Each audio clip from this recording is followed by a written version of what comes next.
Salve, salve, galerinha! E aí, tudo bem com vocês aí em suas casas? Infelizmente, por conta dessa pandemia, é importante a questão do isolamento social, vocês na casa de vocês e eu na minha casa, mas graças às novas tecnologias, nós podemos nos comunicar mesmo à distância.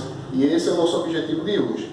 No dia de hoje eu quero conversar com vocês a respeito de um tema de suma importância que está em evidência também atualmente sobre a questão do coronavírus, que é o petróleo, né? O petróleo que tinha o seu barril um valor muito significativo até 30, 60 dias atrás, ele diminuiu drasticamente por conta dessa pandemia. Por quê? Porque o consumo de petróleo, que o principal é a questão dos combustíveis, ele diminuiu drasticamente. Então, se não tem procura, o preço ele cai. Mas isso é uma questão econômica, não é isso? Eu quero falar para vocês inicialmente, o primeiro slide, eu não sei se ficou tão bom para vocês, a primeira aula, um trabalho danado para montar isso aqui, mas enfim, a gente vai, com o passar do tempo, espero que a gente não precise tanto tempo falar dessa forma. Eu quero logo estar com vocês no prédio físico, no nosso Gentil Tavares, para que nós temos aquela troca de calor, o nosso contato, e vai ser em breve, se Deus quiser. Mas enquanto isso, o primeiro slide que eu trago para vocês sobre o petróleo, ele fala sobre a questão da sua origem, de onde é que vem o petróleo, como se originou o petróleo.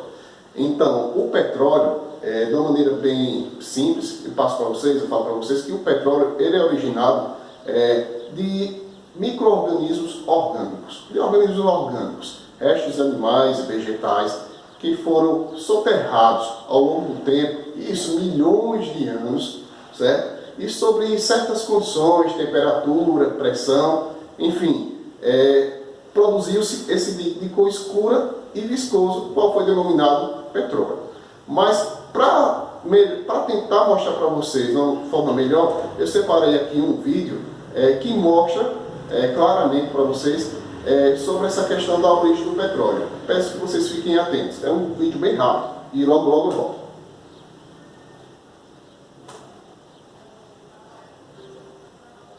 Para o sistema petrolífero se constituir, milhões de anos foram necessários. Primeiro, o material orgânico foi depositado em um ambiente aquático, pobre em oxigênio, o que impediu a ação biodegradante das bactérias. As camadas mais antigas foram gradativamente soterradas pelas mais recentes e compactadas pelo peso das camadas superiores. Reações químicas no interior da rocha eliminaram os átomos de nitrogênio e o excesso de oxigênio, deixando somente as moléculas formadas a partir do carbono e do hidrogênio, compondo o querogênio. Ele irá gerar os hidrocarbonetos líquidos e gasosos que compõem a rocha geradora. O hidrocarboneto migra através de falhas ou camadas carreadoras que atravessam as rochas e que funcionam como um caminho em direção à superfície da Terra. Durante o trajeto de sua migração, os hidrocarbonetos encontram uma camada denominada rocha capeadora, ou selo, permeável, o que impede que o fluido continue migrando para a superfície, sendo trapeado no espaço denominado rocha reservatório. A rocha reservatório é uma rocha porosa e permeável, com grande capacidade de armazenamento. E é ali que o petróleo fica depositado. Vamos prosseguir, o próximo slide. O próximo slide, como vocês veem aí, espero que esteja bem claro. Na próxima eu vou montar da melhor forma possível, gente. Mas ele fala sobre a questão da extração do petróleo, certo? Nós temos a extração de campo terrestre e de campo marítimo. Eu acho que essa figura que vocês têm, vocês devem ter visto, quem passa pelaquela região de Riachuelo, Mina Pastora, Carmópolis, Sergipe independente, apesar do seu tamanho, mas ele produz petróleo, o estado de Sergipe. Então eu creio que vocês já tenham visto essa figurazinha parecendo um cavalo mecânico. Aí é uma forma de extrair o petróleo. Mas assim, eu falo, é complicado, eu também prefiro, vou disponibilizar para vocês um vídeo bastante interessante, que ele vai ilustrar, vai ficar bem claro para vocês como é feita essa questão da extração do petróleo, como é que ele é retirado, certo? Então a gente prossegue. O próximo slide também é sobre a extração do petróleo, como eu falei para vocês, tem um campo terrestre, mas também tem a extração do petróleo, no mar, e o Brasil é campeão em extração de petróleo, né, ao mar. Nós temos uma boa tecnologia, nós desenvolvemos ao longo dos anos uma boa tecnologia através da Petrobras, certo? Prosseguindo, o próximo slide, e também eu vou disponibilizar para vocês no material depois, vou ver com a direção do colégio, para publicar, sobre a questão do refino do petróleo. E esse slide ele mostra claramente como é que acontece, vamos dizer assim, as frações do petróleo. Então vejam bem, de uma maneira bem simples, o petróleo puro, assim que é extraído, ele é aquecido, certo? Em uma fornalha. E esse petróleo, assim que é aquecido, ele vai passar por uma coluna de fracionamento. Por isso que se chama de extração fracionada do petróleo, obter as frações do petróleo. Assim que esse petróleo ele for aquecido, ele vai passar por alguns obstáculos aqui, e a primeira fração que vai ser obtida é a fração gasosa. Por que a fração gasosa? Porque possui menor ponto de ebulição. É aqui, por exemplo, que vai ser extraído os gases propano e butano, que se encontram em nossos botijões. Então, a primeira fração a ser obtida é a fração gasosa. Em seguida, vem a fração líquida, e eu creio que seja de maior importância, que é a gasolina. Em seguida, vem a querosene, o óleo diesel, os óleos combustíveis. Esses óleos combustíveis, novamente, são aquecidos, certo? A próxima fração que é obtida é o óleo lubrificante. E, por fim, o resíduo, né, que é o piche, que é o nosso asfalto, que é a fração sólido. Prosseguindo aqui, esse slide ele traz a questão do traqueamento do petróleo. Veja bem, cadeias menores, 1, 2, 3, 4 átomos de carbono, metano, etano, butano, propano, essas frações elas são gasosas. À medida que vai aumentando o número de carbonos, esticando a cadeia, aí nós iremos ter a fração líquida. Cadeias maiores, quando eu falo cadeias maiores, são hidrocarbonetos com grande quantidade de átomos de carbono, nós já teremos a fração sólida. Aí veja bem, qual o principal componente do petróleo? Nós extraímos vários derivados, várias substâncias são produzidas a partir do petróleo, né? Inseticidas, fertilizantes, tintas, borracha, os plásticos. Quanto plástico não tem em sua casa aí ao seu redor? Tudo isso aí é derivado do petróleo. Mas a gente, nós, vamos dizer assim, tocamos fogo em 90% do petróleo. Só fica 10% para produzir esse restante, essas outras frações aí. E por que eu digo que a gente toca fogo no petróleo? Porque o principal componente, o que é mais utilizado no petróleo, é a gasolina, certo? Então, como a gasolina é o principal componente do petróleo, existe um processo que se chama craqueamento, que de uma maneira bem simples, eu falo para vocês, que é o seguinte: pega-se uma cadeia um pouco maior, que é a cadeia da gasolina, certo?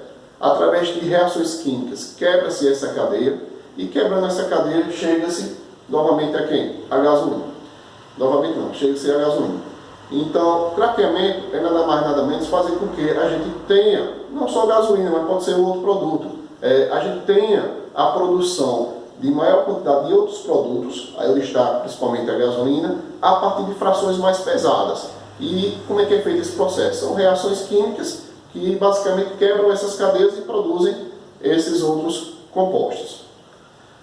Em seguida, eu trago para vocês, para finalizar, duas questões, dois exercícios. Lembrando para vocês que, salvo engano, até hoje no Enem, caíram 7 questões a respeito do tema petróleo. 7 questões sobre petróleo. E eu irei resolver 2 delas aqui. A primeira, o que é que diz esse slide aqui? Que a maior parte dos veículos de transporte atualmente é movida por motores a combustão, que utilizam derivados do petróleo, principalmente a gasolina, óleo diesel. Por causa disso, esse setor é o de maior consumo, é o de maior consumidor do petróleo do mundo, com altas taxas de crescimento ao longo do tempo. Enquanto outros setores têm obtido bons resultados na redução do consumo, os transportes tendem a concentrar ainda mais o uso de derivados do petróleo. Aí tem a referência, e aí vem a questão.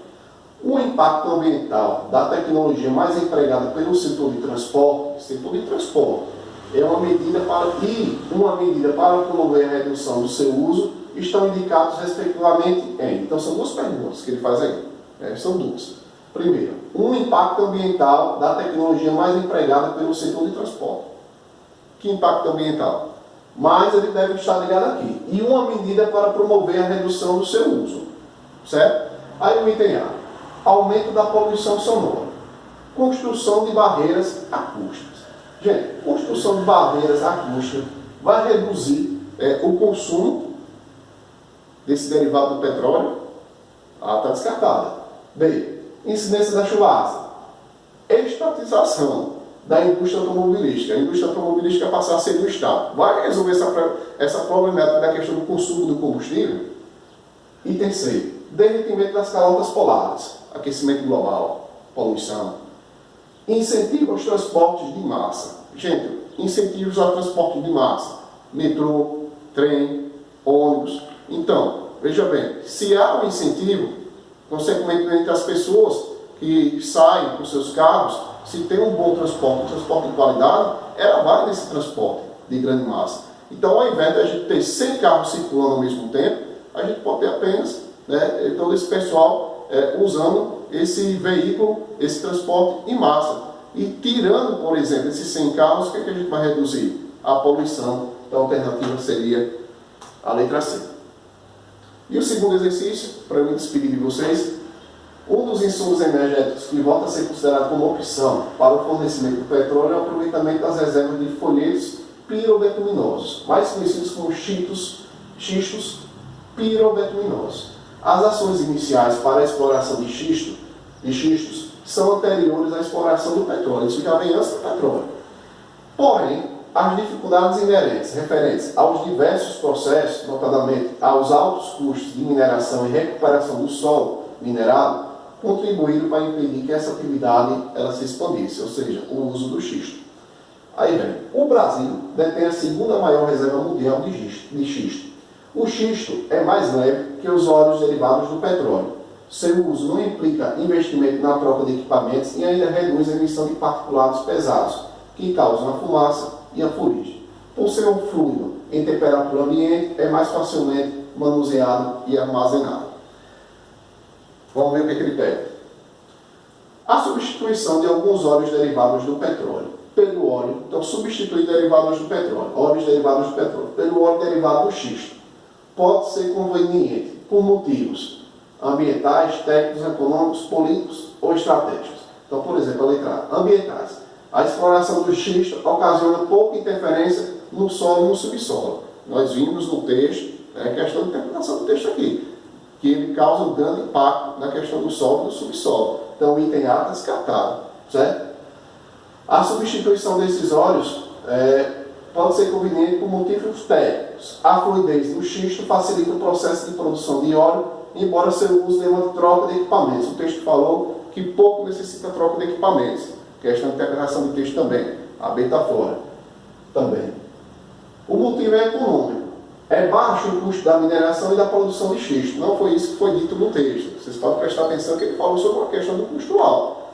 D. Motivos políticos. A importação de xisto, ele não falou a importação de xisto no texto. Então você não vai marcar essa alternativa. Eu não vou ler no restante.